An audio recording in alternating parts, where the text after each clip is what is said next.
C'est par son compte Twitter que le président Trump a annoncé la fin de la guerre en RDC. En fait, vous pouvez lire dans sa déclaration, il dit ceci. C'est hier, avant-hier vendredi, hier samedi. Il dit ceci. Des grandes nouvelles en provenance d'Afrique, où je suis également impliqué dans les règlements des guerres et des conflits violents. Je ne sais pas pourquoi tant ces événements me reviennent à moi et à mon administration. Mais c'est le cas. Et nous avons fait un travail sans précédent pour régler ou les mettre en position pour la paix. Restez connectés. Alors, le seul conflit que Trump est en train de régler actuellement en Afrique, c'est le conflit de la RDC. Et là, dans son compte Twitter, il vient de proclamer une paix. Au fait, il est dans un travail de paix en RDC. Il dit, nous avons fait un travail. Donc, ce que vous êtes en train de voir là, c'est un travail que Trump a fait avec son administration dans les bureaux. Ils ont réfléchi, ils ont raisonné.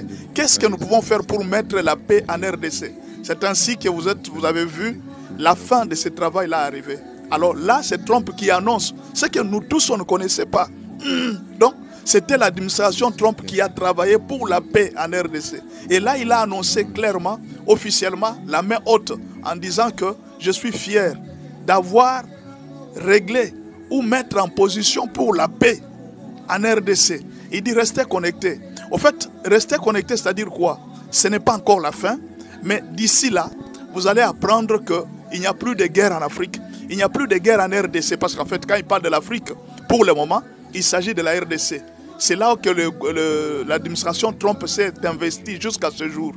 Espérons que Dieu va accompagner ces paroles et il va au moins donner la paix à toutes ces mamans, toutes ces femmes qui sont à l'Est.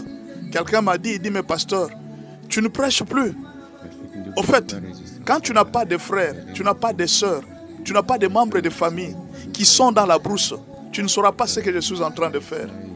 Le jour où peut-être tu auras un membre de famille qui est en train de courir, qui ne va même pas à l'église, qui ne sait même pas où est-ce que la personne va prier. C'est alors que tu comprendras pourquoi on s'acharne tant pour qu'il y ait la paix en RDC. Pourquoi nous parlons toujours de la paix, pourquoi nous voulons que Dieu intervienne pour qu'il donne la paix. Les jours où peut-être on aura la paix, il y a peut-être beaucoup de choses qu'on ne pourra plus dire. Mais pour le moment, nous allons nous battre pour qu'il y ait la paix. Parce que le Seigneur nous a demandé, priez pour que votre pays ait la paix.